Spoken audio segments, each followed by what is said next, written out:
శుభోదయం. క్రీస్తు యేసునందు ప్రియమైన దేవుని బిడ్డలారా, మన రక్షకుడైన యేసు క్రీస్తు యొక్క పరిశుద్ధ నామంలో మీ అందరికి కూడా ఈ ఉదయకాల సమయంలో ప్రభునామంలో శుభాలు తెలియజేస్తున్నాను. దేవుని యొక్క కృపను బట్టి దేవుడు మనల్ని ప్రేమించి మరొక నూతనమైనటువంటి అరుణోదయాన్ని దేవుడు మనందరికీ అనుగ్రహించున్నాడు. ఇదిను మన టిఎల్సి డైలీ బ్రెడ్లో దేవుని యొక్క వాక్యాన్ని మనం జ్ఞాపకం చేసుకుందాం. మత్తయి సువార్త 6వ అధ్యాయము 6వ వచనాన్ని చదువుకుందాం. మత్తయి సువార్త 6వ అధ్యాయం 6వ వచనం. నీవు ప్రార్థన చేయనప్పుడు నీ గదిలోనికి వెళ్ళి తలుపు వేసుకుని రహస్యమందున్న నీ తండ్రికి ప్రార్థన చేయము. అప్పుడు రహస్యమందు చూచి నీ తండ్రి నీకు ప్రతిఫలమిచ్చును.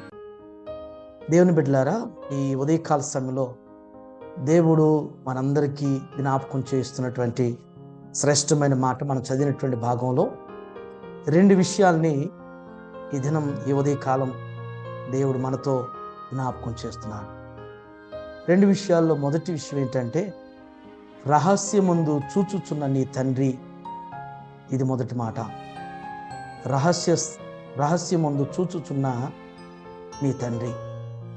చాలాసార్లు మన జీవితంలో మనం అనుకుంటూ ఉంటాం, మనం ఉన్నటువంటి పరిస్థితులను బట్టి, మనం ఎదుర్కొన్నటువంటి స్థితిగతులను బట్టి దేవుడు నన్ను చూస్తలేదేమో, దేవుడు నన్ను మర్చిపోయాడేమో చెప్పేసి అనుకుంటూ ఉంటాం. కానీ కీర్తనకారుడు జ్ఞాపకం చేసినట్లుగానే దేవుని కనుదృష్టి లోకమంతా కూడా సంచారం చేస్తుందని జ్ఞాపకం చేయబడింది.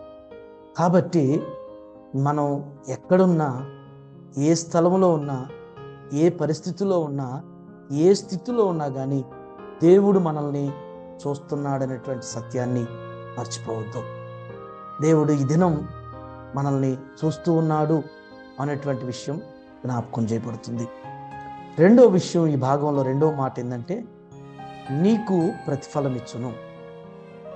మొదటిది రహస్యమందు చూచు నీ తండ్రి అంటున్నాడు. రెండవది నీకు ప్రతిఫలం ఇచ్చును. ఇంగ్లీష్లో మంచి మాట ఉంది, విల్ రివార్డ్ యూ అనేటువంటి మాట ఉంది. విల్ రివార్డ్ యూ, నీకు ప్రతిఫలం ఇచ్చును.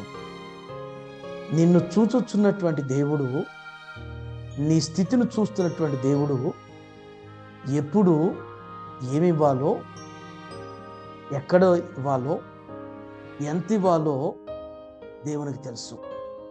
ఎందుకంటే తల్లిదండ్రులుగా మరి మనం మన బిడ్డలకి మరి వారికి ఎప్పుడు ఏది అవసరమైద్దో, ఎప్పుడు ఇవ్వాలో మనం ఎలాగా వారికి ఏ విధంగా ఇచ్చుతున్నామో మన పరలోకపు తండ్రి కూడా సమస్తం కూడా మనం అడగక మునిపే మన అక్కర్లన్నీ కూడా ప్రభువు తెలుసు.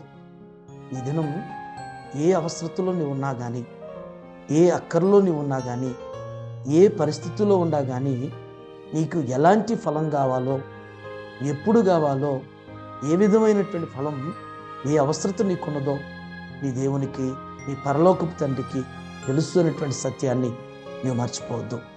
బైబిల్లో ఒక వ్యక్తిని మనం జ్ఞాపకం చేసుకోవచ్చు. ఆదికాండంలో 24వ అధ్యాయంలో ఇస్సాకును మనం జ్ఞాపకం చేసుకుంటాం. ఇస్సాకుని చూచినటువంటి దేవుడు ఇస్సాకుకి మరి గొప్ప ఫలాన్ని దేవుడిచ్చాడు. ఆ ఫలం ఏంటంటే మరి అబ్రహాము కుమారుడిగా గొప్ప ఐశ్వర్యవంతుడు కాబడ్డాడు. రెండవది మంచి భార్య అయినటువంటి రెబ్కాను పొందగలిగాడు. మూడవది అనేక మంది శత్రువుల మీద దేవుడు మరి విజయాన్ని ఇచ్చినటువంటి పరిస్థితులు ఇస్సాకు జీవితంలో ఉన్నాయి. ఈ దినం కూడా దేవుడు ఆ విధంగానే నిన్ను నడిపించబోతున్నాడు.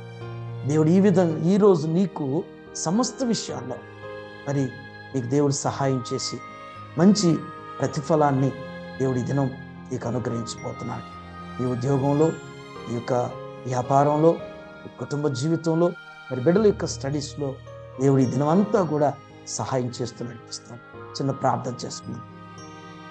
పరిశుద్ధుడా, మహోన్నతుని తండ్రి, కృపగల నాయన మీకు వందనాలు. దేవా, మీ లేఖనంలో ఈ దినం మీ వాక్యం చేత మాతో మాట్లాడిన విధానం బట్టి మీకు వందనాలు. నిజమే ప్రభువా, మేము చేసినటువంటి ప్రార్థనని ఆలకించి అంగీకరించి చూచుచున్నటువంటి తండ్రి మీకు వందనాలు చెల్లిస్తున్నాం. హాగరును చూసిన కనులు నేడు మమ్మల్ని కూడా చూస్తున్నాడనేటువంటి ఆ నిరీక్షణ విశ్వాసంతో నాయన మా స్థితిగతులన్నీ కూడా మీరు చూస్తున్నారని విశ్వసిస్తున్నాం ప్రభా. అయ్యా, మా పరిస్థితులను బట్టి ఆయన మాకు ప్రతిఫలం ఇచ్చేటువంటి దేవుడుగా ఉన్నారు దేవా. ఇదేనో నీ కుమారుని కుమార్తె యొక్క స్థితిని బట్టి ఆయన వారికి ప్రతిఫలాన్ని కూడా ఇవ్వబోతున్నందుకు వందనాలు చెల్లిస్తున్నాం దేవా. మరి మేము అడగక మునిపే మా అక్కర్లని ఎరిగిన దేవుడు కాబట్టి మీ కృపలో నీ బిడ్డలకు అనుగ్రహిస్తూ సహాయం చేయండి. ఈ దినం ప్రభువా, మరి ప్రారంభం నుంచి దినం సాయంకాలం వరకు కూడా మీ కనుదృష్టి బిడ్డలకు తోడుగా ఉంచి ఆయన వారు వెళ్ళేటువంటి వారి యొక్క బాధ్యతల్లో, వారి ప్రయాణాల్లో మీరు తోడుగా ఉండండి. బిడ్డలు నాయన ఎగ్జామ్స్ రాస్తున్నారు, రాయటానికి సిద్ధపడుతున్నారు.